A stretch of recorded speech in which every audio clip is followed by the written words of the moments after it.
Bismillahirrahmanirrahim. Assalamualaikum warahmatullahi wabarakatuh dan selamat pagi anak-anakku sekalian. Perkenalkan, nama Ibu Asrianti Basri dengan mata pelajaran Pendidikan Pancasila dan Kewarganegaraan.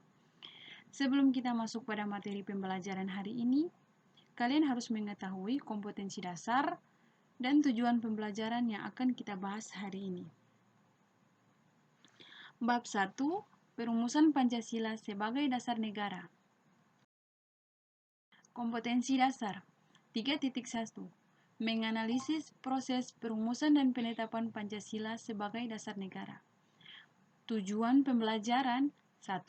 Memahami perumusan Pancasila sebagai dasar negara dalam sidang BPUPKI.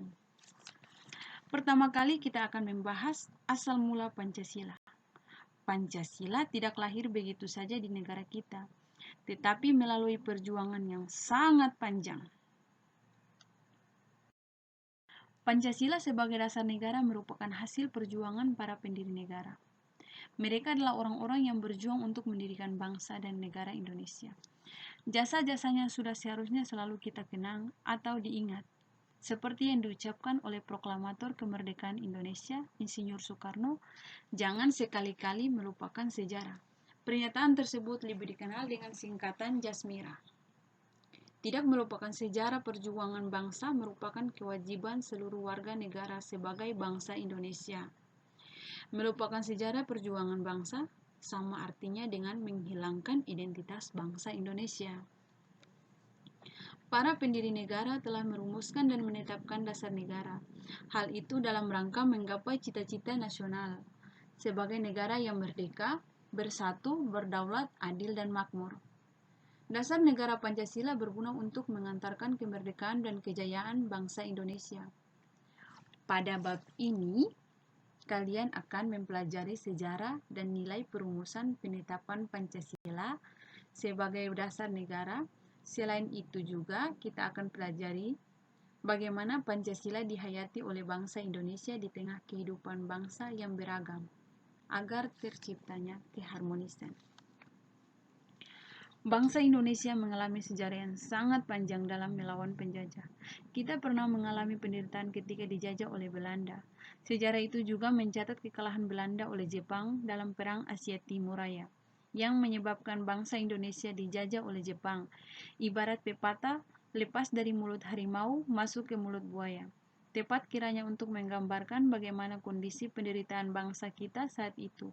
Penderitaan akibat pelaksanaan kebijakan tentara Jepang terhadap bangsa Indonesia.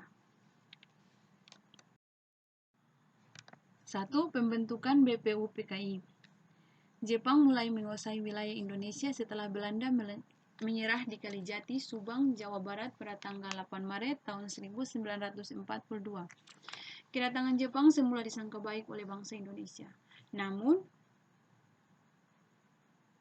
banyak semboyan dikumandangkan oleh Jepang, seperti Jepang Pelindung Asia, Jepang Pemimpin Asia, dan Jepang Cahaya Asia. Untuk menarik simpati bangsa kita, kenyataannya sejarah menunjukkan bahwa Jepang tidak berbeda dengan Belanda, yaitu meneruskan penjajahan atas bangsa Indonesia. Kemenangan Jepang di Asia tidak bertahan lama. Pihak sekutu Inggris, Amerika Serikat, Belanda melakukan serangan balasan satu persatu. Daerah yang dikuasai Jepang kembali ke tangan sekutu. Melihat hal itu, pada peringatan pembangunan Jawa Baru pada tanggal 1 Maret tahun 1945, Jepang mengumumkan pembentukan Dokuritsu Junbi Kosakai dalam bahasa Jepang, yang artinya Badan Penyelidik Usaha-usaha Persiapan Kemerdekaan Indonesia. Untuk menyelidiki usaha-usaha persiapan kemerdekaan, janji Jepang membentuk BPUPKI direalisasikan pada tanggal 29 April tahun 1945 bersamaan dengan hari ulang tahun Kaisar Hirohito.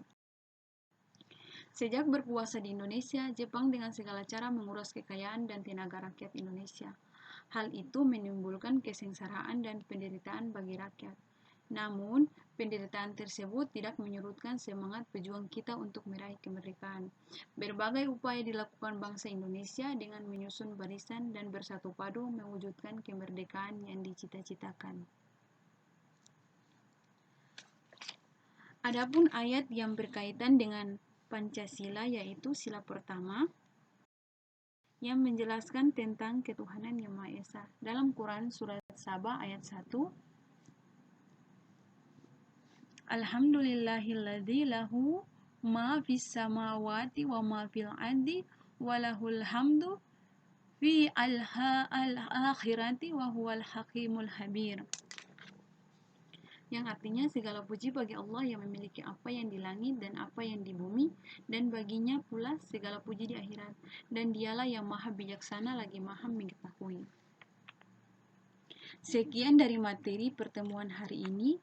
Pekan depan kita akan lanjutkan lagi dengan materi yang sama, yaitu perumusan dasar negara. Tugas kalian adalah carilah toko-toko BPUPKI agar kalian selalu mengingat jasa para pendiri negara. Sekian dan terima kasih. Wabillahi taufiq wal hidayah. Wassalamualaikum warahmatullahi wabarakatuh.